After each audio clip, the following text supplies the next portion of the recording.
All right, so we have this new pneumatic double heat press that Elaine had sent over.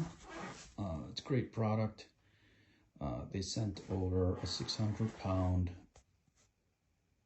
box that basically had to be put together. I think putting it together is pretty simple, but now we have to connect the air pump to the system. So I'm going to show you really quickly what that looks like. So basically you have this valve here. It starts off in the off position.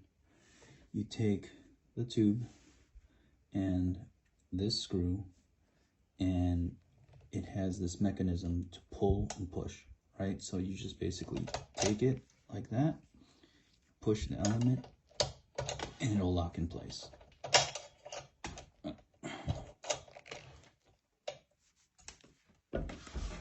This thing's on wheels. It's hard to do this one.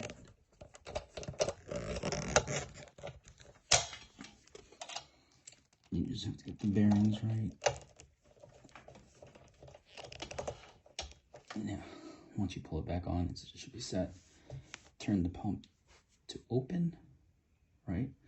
You want to make sure that you actually have the air pump at a different power source, so they can't be on the same line. So that's just another tip, because it kept on blowing a fuse for me. You then take this tube and you connect it to the back. You screw it in tight. You should be set. Then you make sure, when I received mine was disconnected here. You unscrew this, connect it on. This controls the air pressure and the pressure of the actual press. And once you're set with that, you make your choice whether you want it manual or auto, and you're set to go.